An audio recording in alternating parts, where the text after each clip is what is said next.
warahmatullahi wabarakatuh. Selamat sore semuanya. Semoga sehat selalu dan diberkahi Allah Subhanahu wa taala. Pada sore hari ini kami bertiga insya Allah mendapatkan kesempatan untuk membuat sebuah video untuk memenuhi tugas UTS kami yang diberikan oleh dosen tercinta kita Ibu Nur Ismiati. Semoga video ini mampu membuat kita lebih baik lagi ke depan. Di sini kami bertiga, saya sendiri atas nama Sinan Engki dengan rekan saya Laila Safitri, dan narasumber kita pada sore ini ada Mrs. Novi. Hai. Baik, dari Kakak Laila kita mulai dengan sebuah pertanyaan.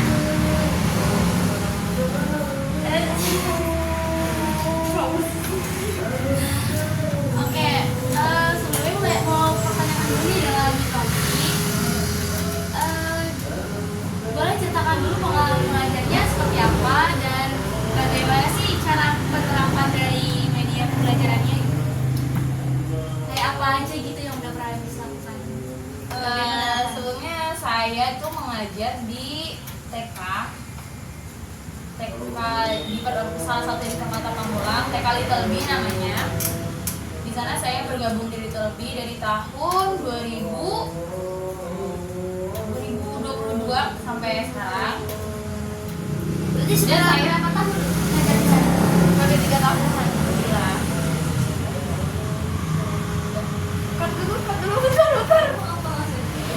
Berarti apa kira-kira kalau menurut Mrs. Novi sendiri apa media pembelajaran yang paling efektif diterapkan di sekolah tersebut? Kalau di TK Little Bee itu memang sekolah sentra. Jadi mode pembelajaran itu sentra. Sentra itu lebih kepada jadi guru menyiapkan kegiatan yang menarik buat anak.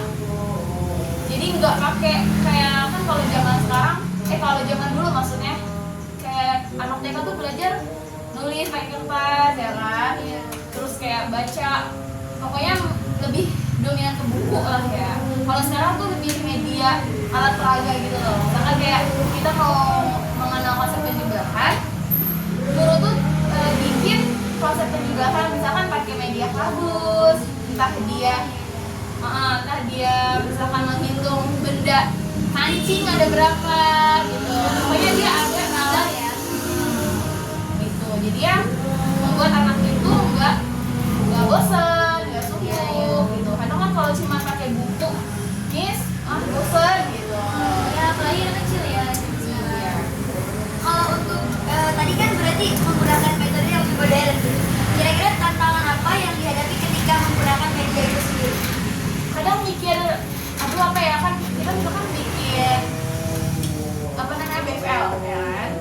Nah BFL itu kayak jadwal pelajaran, misalkan besok Senin sampai Jumat itu kita mau kegiatan apa aja nih gitu. Mungkin lebih ke situ ya sih, dan mikirin kegiatannya dan harus buatnya seperti apa gitu.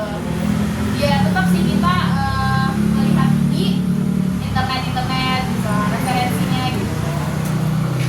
Kalau dari bisnis Novi sendiri, apa kesulitannya dalam menjalankan ini kan sekarang dengan teknologi yang mungkin anak-anak udah sering pakai gadget segala macam itu, kira-kira dampaknya untuk mereka tuh kan mungkin ada sisi negatif dan sisi positifnya. Kira-kira dari kedua belah pihak itu lebih banyak yang mana? Ya boleh dikembangkan nih Miss. Sebentar gimana gitu? Maksudnya dampak gadget? Iya, dampak gadget kan sekarang anak-anak lebih berteknologi gitu. Kayak kalau dari aku sih, kayak anak-anak nih kayak ayo abis ini kita nonton TikTok gitu, pasti mereka semangat gitu. Itu salah satu mereka jadi sukanya tuh TikTokan gitu. Kalau di Bisnis Novi ini kan anak-anak TK ya. Kira-kira mereka nih dampak teknologi ke mereka tuh gimana gitu? Kalau untuk medsos sih dampak positifnya ya, ada beberapa anak yang udah tahu, mungkin dia sering lihat orang tuanya kan. Jadi waktu itu ada kegiatan di mana narasumber, yaitu dari orang tua narasumbernya yang jadi tenaga pengajar di situ. Nah, dan memperkenalkan media sosial ini. Mereka sudah tahu, ketika ditanya ini logo apa teman-teman, ada yang bisa jawab Facebook. Padahal zaman sekarang mana ada sih anak TK pada Facebook ya kan, gitu. Dan dia tahu Facebook, Instagram, apalagi YouTube ya kan, gitu. Udah terkenal lah tuh ya. Iya. Dan kalau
yang dimana tuh topik dan subtopik itu setiap bulannya berganti kan.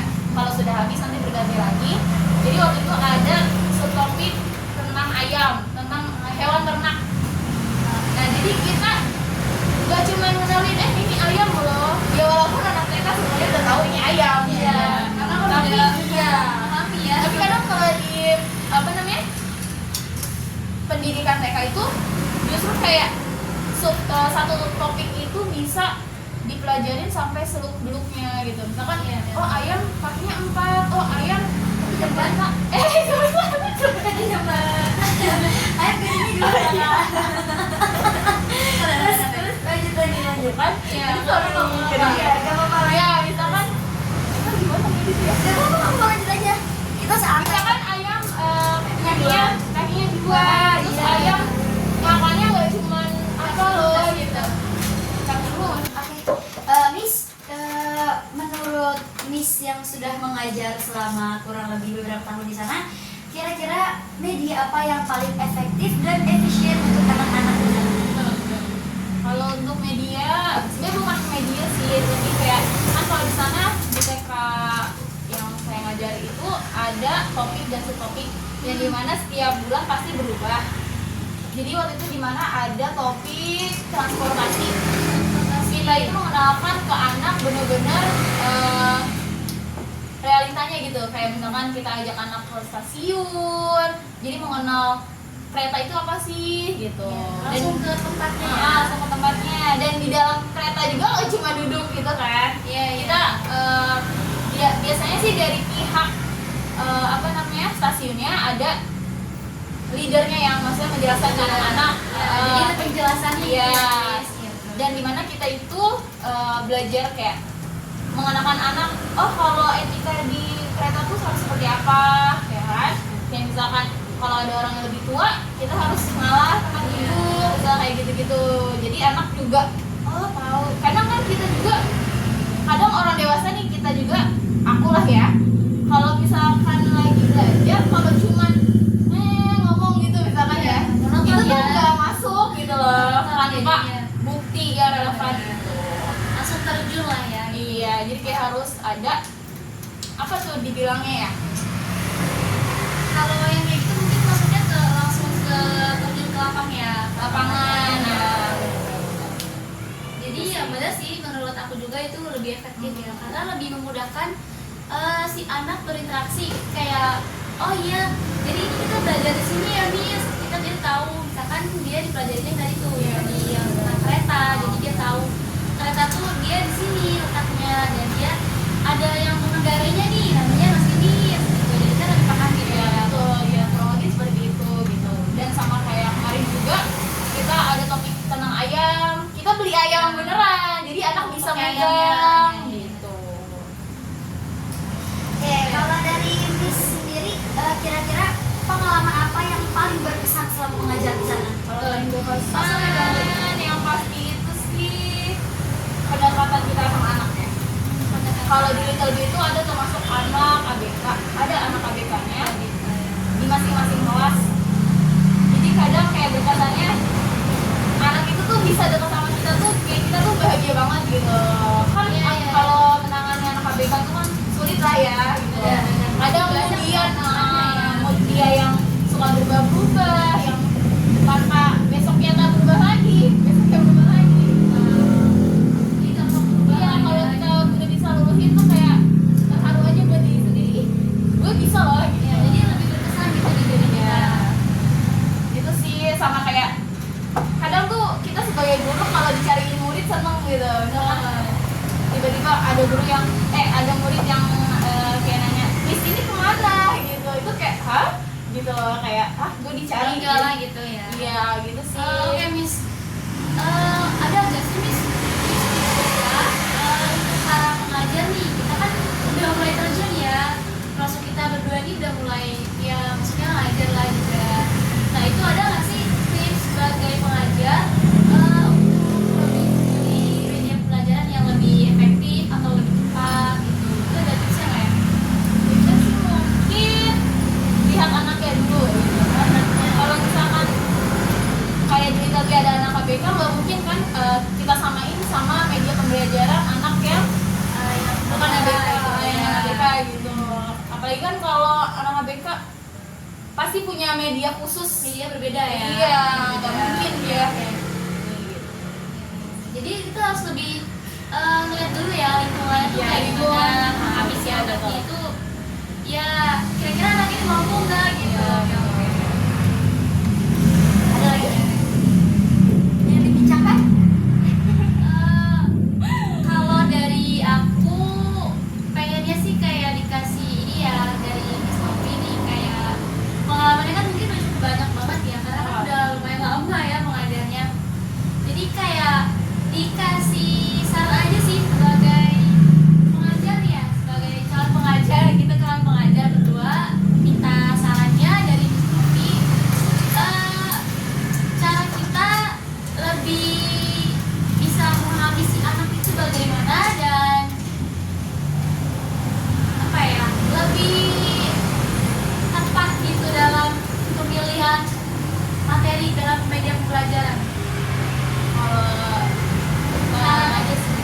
saran aku sih ini sesuai pengalaman aku aja ya. Iya. Salah satunya kita pasti harus suka anak-anak ya kan. Anak-anak. Iya, Aduh, pasti. suka nggak? Kalau nggak suka berarti berusaha menyukai. Iya, tapi Iya, bisa betul. lah. Kadang kan nanti punya anak. Ya, karena kita Masa? iya, apa ya? Kayaknya masih jauh sih, masih jauh gak sih? Besok. Ini kan saran ya dari Miss Novi karena pengalaman dia udah mengajar selama berapa tahun ini. Ya masih suka anak, tulus. Tulus. Masa kalau nggak dari hati, ya Terus nanti ya anak pun pasti merasakan merasakan ya. hati guru gitu. Kalau Iya, misalkan hati benar-benar. gurunya kayak ngedongkol aja, pasti anak tuh nggak bisa dekat sama gitu. kita. Oke. Gitu sih, terus kayak apa ya? Ikhlas lah yang pasti ya. Kelas. Ya harus sabar. Sabar ya. Sabar apa Gimana nih tingkat sabar kalian gimana nih? Sabar sih lo Nih, Persiapan. pertanyaan penting aku juga, seberapa penting peran orang tua Nah, dalam pembelajaran? Nah, itu bagus. penting banget sih. Penting Iya banget ya. kan? Nah, apalagi orang tua waktu beranak itu lebih lama sama orang tua Iya. kan di rumah dibanding Iya, sama bener-bener. kita gitu. Dan orang tua juga harus apa ya? Jadi kalau kata aku sih Aware lah, harus gitu. lebih kolaborasi ya antara guru Iya, dan benar. orang tua. Karena kebanyakan orang tua tuh yang suka menjudge gurunya A, B, C, D gitu loh. Sedangkan kayak orang tua juga harus mengenalin sifat dan perilaku anaknya gitu. Iya. Jadi jangan sampai gurunya ngasih informasi tentang anaknya begini-begini tapi orang tua nggak terima gitu. Iya. Atau mudah tersinggung gitu. Tapi emang Sih. orang tua ke kita itu emang dampak banget ke anaknya ya. Jadi kalau Iya. kita ngajar tuh kayak, "Ih, orang tuanya kayak gini." Pasti ke kitanya juga kayak Kayak enak ya. anak ini tuh kayak jadi lebih kayak males gitu nggak sih jadinya. Tapi nggak boleh juga kan? Iya, tapi itu pasti di dalam hati kita ada Iya, kayak, iyalah. "Ih, orang tuh dia kayak gini gitu." Iya, Sebenarnya benar. menurut aku Itu ya. yang paling susah Iya. buat ngontrol itu tuh. Emang benernya sih. Tapi itu masa ya. insya Allah kalau kita emang niat dari hati ya, masa kita nggak pilih-pilih juga, nggak Iya. boleh juga. Oke, udah banyak banget nih yang kita obrolin ya sama Miss Novi. Mungkin untuk podcast kali ini cukup sampai di sini. Kalian semua para penonton, terima kasih sudah mau mendengarkan kita semua di sini. Kurang lebihnya mohon maaf dari kami. Wallahu muwaffiq ila aqwamit thoriq. Wassalamualaikum warahmatullahi wabarakatuh. Dadah.